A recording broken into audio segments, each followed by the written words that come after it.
In the world of Rolex Authorized dealers, most play by the book, keeping it classy, valuing their rep, and treating customers like VIPs. But then there are those few who seem to think they're in some kind of spy movie. These guys deal with Rolexes like they're top-secret files. And if you're eyeing a coveted piece like the Submariner or Daytona, get ready for what you're about to learn today. First off, let's be fair. Most Rolex dealers are the good guys. They shun the shady tactics and are all about keeping things above board. They're in it to make sure you walk away happy, not just with a new watch, but with the whole experience. And since we're spilling the beans, let's talk about the customers for a second. Some of them could give the dealers a run for their money with the tricks up their sleeves, from flipping watches undercover to gaming the waiting list. It's a wild scene sometimes, but it keeps things interesting. Here's the lowdown. Most Rolex Authorized dealers are the real deal. They dislike the shady stuff as much as anyone and pride themselves on being clear and honest.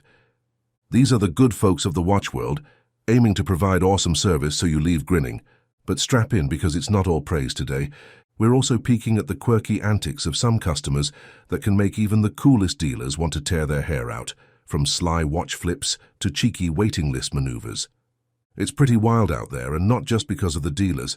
Think of it as the Wild West, but with nicer watches.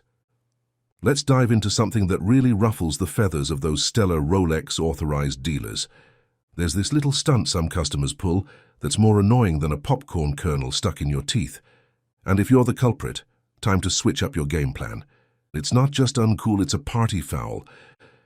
The thing is, we all crave a deal that goes off without a hitch, but when someone decides to play magician with the rules, it really throws off the groove. It's like being that guy who shows up to a barbecue with nothing but his hunger. Great for you, not so great for the grill master. So if you're thinking about bending the rules or making waves, let's reel it back in. The best dealers, and let's be honest, all of us, would much rather keep things chill and genuine. Number 1. Turning a quick profit on watches. Picture a customer waltzes into a Rolex Authorized dealer, eyes sparkling at the sight of those rare gems, the ceramic Panda Daytonas, Kermit Submariners, or GMT Master 2 Pepsi models. These watches are like the unicorns of the timepiece world, and it's easy to get jazzed about spotting one. Who wouldn't daydream about snagging a Tiffany OP41 or a slick blue stainless steel Skydweller? After all, variety is the spice of life, right? But here's the rub. These folks aren't eyeing these watches because they plan to cherish them. So say you luck out and snag a Panda Daytona for its retail tag of about 12 grand. Next thing you know, you could flip that beauty for a cool 30 grand. Hello, payday. But let's cut to the chase. There's a brigade of slick operators out there. They're not in this to marvel at the craftsmanship or pass down a legacy. Nope, for them it's all about making that quick cash. Cha-ching. Number 2. Combining offers and quiet deals. The common scenario is they stroll into the authorized dealer with a secret plan tucked up their sleeve, but you wouldn't guess it from their poker face. They glide in all casual-like, tossing out, "Hey, got that Pearl Master? Or what about that two-tone ladies date just with the quirky dial I've been eyeing? Yeah, that's the ticket. Perfect little surprise for my wife or girlfriend." They crank up the charm, showing interest in a watch that's cool, sure, but not the blockbuster Rolex they're actually hunting. Sure, they show a lot of interest in a Pearl Master or a snazzy metal Datejust. The authorized dealer might start thinking they've hit the customer jackpot. But then, right when they're ready to ring up a straightforward sale, the customer tosses in a curveball.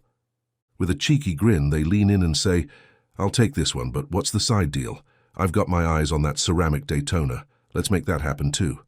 And how about we cut a deal? This one's for my better half, but the Daytona, that's my little secret." What they're really fishing for is a bundling deal, using tactics you'd expect from the shadier corners of the market, trying to coax a good dealer into their clever little game. Hold up. Why not subscribe and join the opulent Oasis community? Get the freshest content right to your inbox. Let's jump back in. You know the trick to dealing with authorized dealers? It's all about keeping it real. They have a keen nose for honesty, transparency, straightforwardness, making sure their cherished timepieces don't just become quick cash for flippers. Here's a nugget of wisdom we swear by. Be as clear as a bell. Hunting for a Cartier. Say it straight. We're on the lookout for a Cartier. Have your sights set on a Breitling, a Moonwatch, or maybe that snazzy Pepsi or the OP41 with the mustard dial. Don't beat around the bush. Spill your watch wish list. It's like coffee. Order with precision and you'll sip satisfaction. Imagine if these slick watch seekers just came out with it and said, "Yep, we're eyeing that Daytona, Sky Dweller, Submariner because we're looking to flip them." No surprises here. They definitely wouldn't be walking out with those watches at the sticker price. In this world, being transparent really leads the way. It's like these folks are doing everything they can to get their hands on those hard-to-find watches without breaking the bank. But let's be honest, those killer deals, they're only going down at an authorized dealer, and only if you're willing to pay what it's really worth. Number 3. Manipulating the waiting list. Apparently, authorized dealers aren't exactly fans of customers playing musical chairs with the waiting list. You've seen the drill. They show a fleeting interest in the underdogs of the watch world to snag a spot, then switch their allegiance to the showstoppers. If you've got your sights set on that hard-to-find Rolex, playing it straight is the way to go. Dodging and weaving through the system just doesn't cut it. Honest chats are gold in these parts, and dealers really tip their hats to folks who don't try to pull a fast one. Gaming the waiting list. It's not just frowned upon, it pretty much muddles up the entire community vibe. It's like bringing a store-bought pie to a bake-off. Everyone knows and no one's impressed. Number 4. The browser who never buys. Now let's dish on a classic dealer dilemma, the tire kicker. These folks wander into the store dazzled by every dial and bezel, peppering the staff with questions as if prepping for a watch trivia night. But when it's crunch time to buy, they vanish faster than a magician's rabbit. Dealers aren't opposed to a good chat. They're passionate about their craft after all, but there's a line between enthusiasm and just kicking the tires without any intent to buy. If you're truly in the market for a Rolex, showing a bit of commitment can make all the difference. Dealers are eager to guide those who are serious about their choice. Just a heads up, aimlessly browsing without plans to purchase might just get you the unofficial title of least likely to buy. It's like being a perpetual window shopper, fun to look at, but never taking anything home. Number 5.